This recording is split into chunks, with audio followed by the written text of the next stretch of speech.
गढ़ी खुदाबख्श भुट्टो में IBA test pass उम्मीदवारनि एहतजाजी मुज़ाहिरो कयो आहे। 11,000 मनपसंद उम्मीदवारनि खे 33 मार्क्स ते पास कयो वियो। उम्मीदवारनि जो चवणु हो त 40 खां 54 मार्क्स खणंदड़ उम्मीदवारनि खे फेल करार ॾेई ज़ुल्म कयो वियो आहे। नवदरो मां ख़बर वाखिड़ी पिया। गढ़ी खुदाबख्श भुट्टो में IBA टेस्ट पास उम्मीदवारनि एहतजाजी मुज़ाहिरो कयो आहे। उम्मीदवारनि जो चवणु आहे त 11,000 मनपसंद उम्मीदवारनि खे 33 मार्क्स ते पास कयो वियो।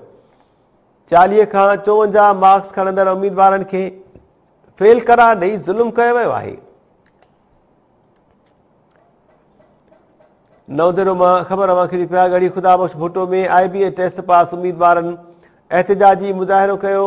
उम्मीदवारनि जो चवणु आहे त 11,000 मनपसंद उम्मीदवारनि खे 33 मार्क्स ते पास कयो वियो आहे। 40 खां 54 मार्क्स खणंदड़ उम्मीदवारनि खे फेल करार ॾेई ज़ुल्म कयो वियो आहे।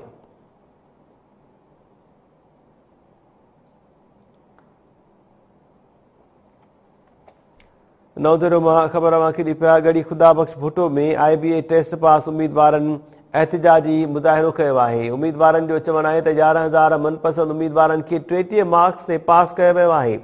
तफ़सील मालूम कयूं था टाइम न्यूज़ जे रिपोर्टर नूर मोहम्मद सुमरो खां। नूर मोहम्मद, छा तफ़सील आहिनि? IBA टेस्ट पास जेके उम्मीदवार आहिनि उहे एहतजाज कनि पिया। बिल्कुल, गढ़ी खुदाबख्श भुट्टो में IBA टेस्ट उम्मीदवारनि अशफाक कुरैशी, अमानत अली, आमिर अली ऐं ॿियनि जी अॻुवाणीअ में शहीद राणी मोहतरमा बेनज़ीर भुट्टो जे 14हीं वर्सीअ जे मौक़े ते मज़ार जे ॿाहिरां एहतजाज कंदे शहीद राणीअ खे दान ॾींदे चयो त सिंध में हिन वक़्तु भिटो निज़ाम हली रहियो आहे। IBA सकर जी निगरानी। ठीकु आहे नूर अहमद, महिरबानी तफ़सील ॿुधाइण जे लाइ।